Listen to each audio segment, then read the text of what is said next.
தோசைக்கு எவ்வளோ side dish இருந்தாலும் பூண்டு வெங்காய சட்னி அல்டிமேட்டான டேஸ்ட்டு தான். இன்றைக்கி என்னோடய விஷயத்தில் குயிக்காக பூண்டு வெங்காய சட்னி. ஃபர்ஸ்ட் ஒரு கடாயில் எண்ணெய் ஆட் பண்ணிக்கோங்க. பின்னாடி 2 காஞ்ச மிளகாய், 3 மீடியம் சைஸ் சாப் பண்ண ஆனியன் நான் ஆட் பண்ணிக்கிறேன். இது கூடவே 10 பல் பூண்டு.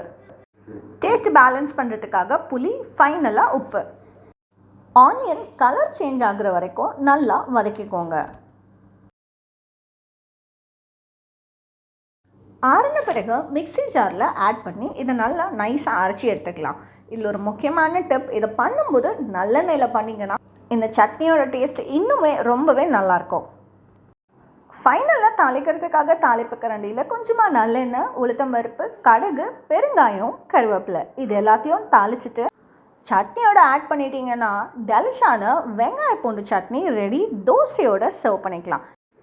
என்னோட கிட்ஸ் இந்த டிஷ்ஷுக்கு வச்சுக்கிற பேர் பிங்க் சட்னி. இந்த மாதிரி உங்களோட கிட்ஸும் ஏதாவது டிஃப்ரெண்ட்டாக நேம் வச்சுருக்காங்கன்னா கமெண்ட் பண்ணுங்கள்.